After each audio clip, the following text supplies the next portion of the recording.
we're getting ready to start wet sanding and buffing this car. In most areas, we're going to start with 1,500. Some areas you might start with 1,000, because overall the texture is not really that bad. It's actually pretty good. Probably on film, on camera, it probably looks like it's great. But if you really look at it and you get down the side of it, it has texture. So what I was just explaining to him, the cameraman, is that when you start wet sanding, you don't want to spend a bunch of time in areas that you don't even see. Like, for example, I mean, we can. It's all how much time you want to spend.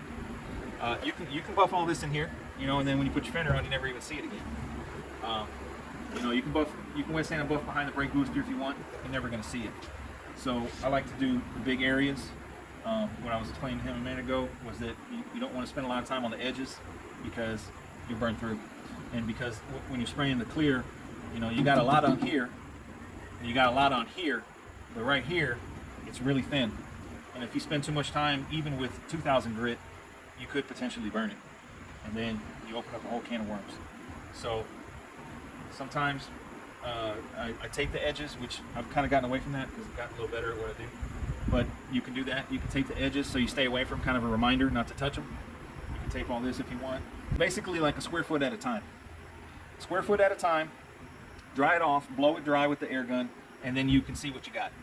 And then if you're happy with that, next square foot. So basically you're going to assess this whole car at a square foot at a time. It's very time consuming. I think probably we're going to spend probably like 40 hours, 40 man hours wet sanding, because we're going to do the whole thing by hand, no DA. You can use a DA and speed it up, but I don't know, the DA leaves pigtails. I don't like it, we don't want pigtails. So stuff that I've learned is spray bottle, no bucket sanding. That's what they call it, bucket sanding. You don't want to bucket sand because unless the bucket is brand new, which that one's not, that might have some dirt or some little pebble or really small something in it floating in the water. You dip it in, you dip your block in, you pick it up and you go like this. You got high-pitched sounds. It's because something is in between the paper and the panel. So spray bottle. So all that's hitting the panel is water and sandpaper. You can put soap in there, soap and water.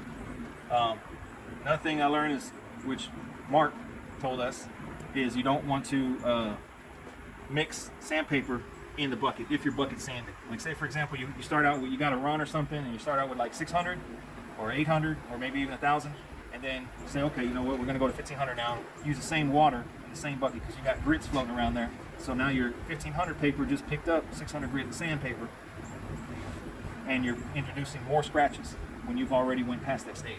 You're not on that stage anymore. We're moving up 15, 2,000, 3,000, but you're introducing 600 grit scratches. So when it's all said and done and buffed out and glossy, you have straight line scratches, and it's because there was trash in between your sandpaper and your panel. And you can hear it. That's why when I wet sand, I don't like to have like a lot of loud music, because you can hear what's going on. You can hear when the paper is cutting and when the paper starts getting dull and stuff like that. I like to use 3M paper for this stage. 15, 2,000, 3,000, and then we use ACA, the 3D ACA buffing compound. So, enough talking. We'll do a little section right here. Of course, this is yellow. This is probably like the hardest color to see. You know, it's almost white. But I'll tell you what, before we do that, okay, maybe you can zoom in and see the texture. I don't know if you can see that. This area right here, does it come up? A little bit. A little bit. Kind of, I wouldn't quite call it orange peel. I mean, it's more like texture that it's just fresh out the gun. So once we sand it a little bit,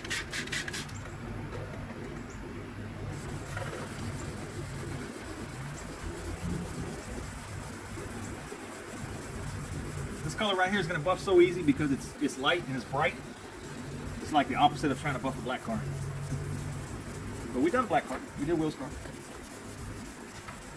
This is SPI Universal Clear. Cuts real easy. So another point of advice is like, you know, I mean, it's been painted how long? Like 6 weeks now? Maybe? A month? And you can smell it. You can smell the clear. It's like we just sprayed it. It opened up again. So I think what we're going to do is we'll probably hit this whole thing with 1,500 and then let it bake like another week, so that it does its thing. It gasses out and shrinks or whatever it's got to do, and then we move to the next stage. Because if you buff too soon and it's not done doing its thing, after it's all said and done, it comes back and we got like dieback, which is like grainy, leather type finish. We don't want that. So ideally, you want to wait as long as you can, and take time. Good thing is we're not on anybody's watch, on our own watch. I doubt this is even going to come up on camera. Would I be able to see it now? Let's see. I'll tell you what, I'll with the light.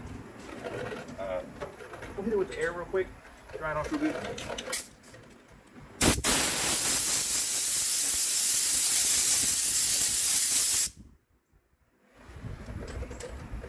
So, I don't know if you can see it from that angle. You can see it from this angle looking that way. I can see the haze. The haze, okay? So when you look at the haze, especially like right here, it's flat. And then as it feathers out, you see the texture right there. Does that pick up? Maybe from if we switch angles.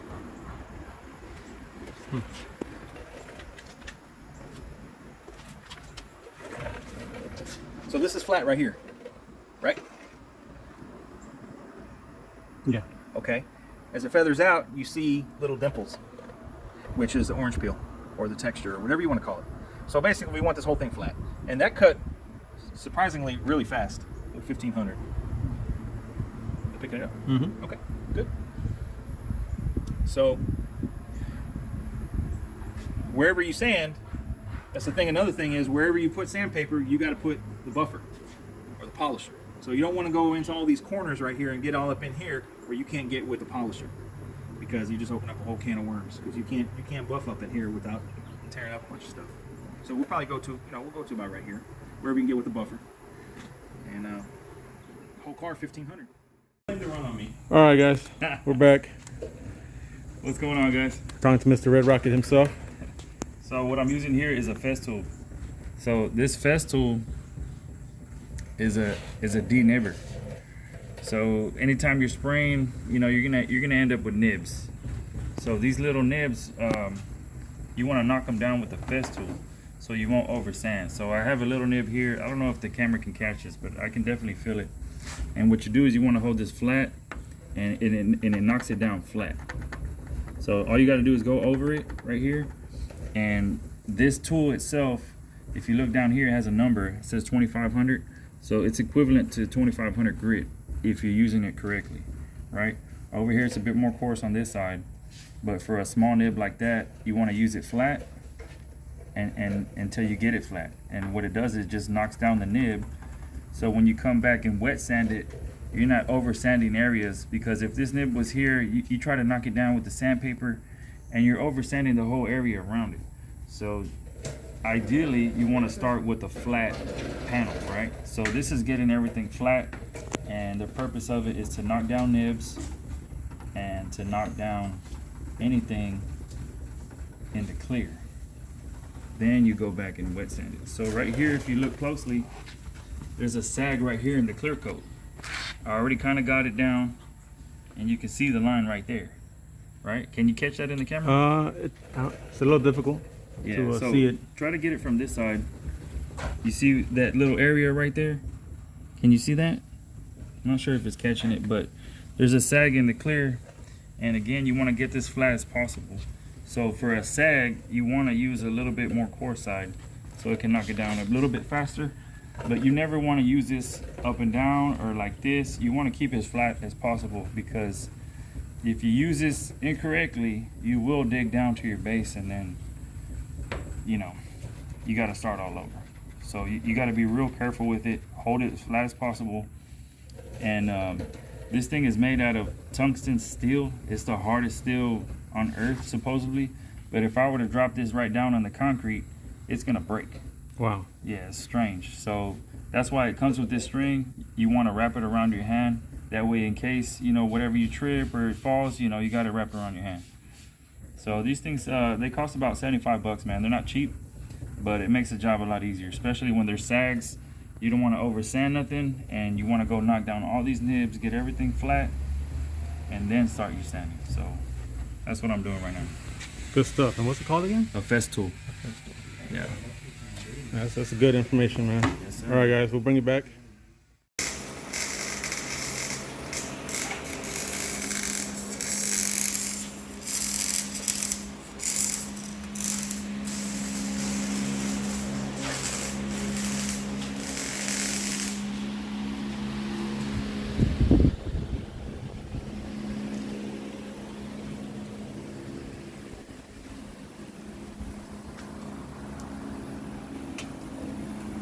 What you think, man? Right? So we're almost done with 2,000. Been at it for about 2 hours. Got the whole thing in 1,500 first. Trunk in 1,000. Trunk in a roof in 1,000. Then 1,500 that. Now we're going 2,000. Put some guide coat on it, which is a little overkill for this color, but why not?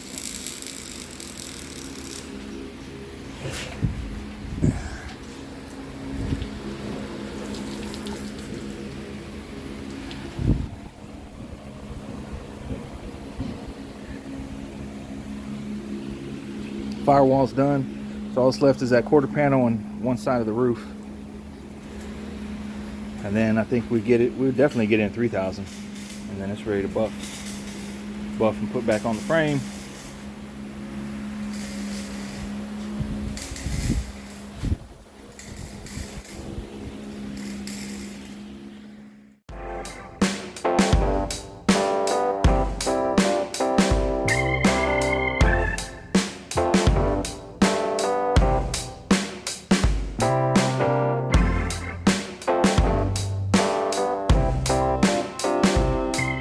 Gonna start prepping all the little knick-knack stuff for paint.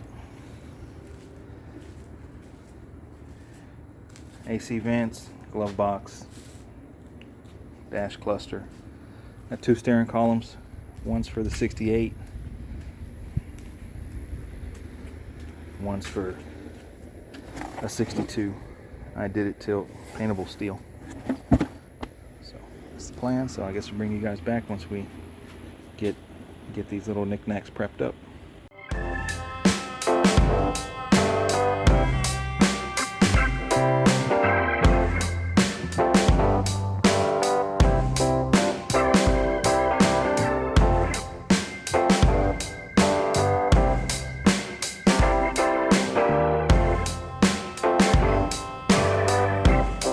All right, today is September 10th, 2022, Saturday morning, about 8 o'clock.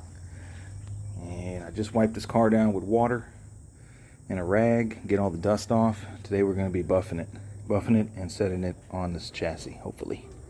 Just gotta wait for this stuff to dry off. It's kind of humid out here. Going to be using a 3D ACA, extra cut wool pad on the DeWalt rotary, followed up by possibly a part 2 of this, or I have them in Zerna and some Sonax. So we use foam pads for those. So it's going to be at least a 2-stage, maybe a 3-stage. This color is really forgiving, and I don't think it needs more than 2-step, especially with these compounds. These compounds are a whole different ball game compared to 3M stuff. So it's been sitting sanded for at least 2 weeks, so the clear should have done whatever it's going to do. Shouldn't take long. We're going to have 2 buffers going at the same time, and we should get this thing buffed out before lunch. So I'll bring you guys back once we get some work.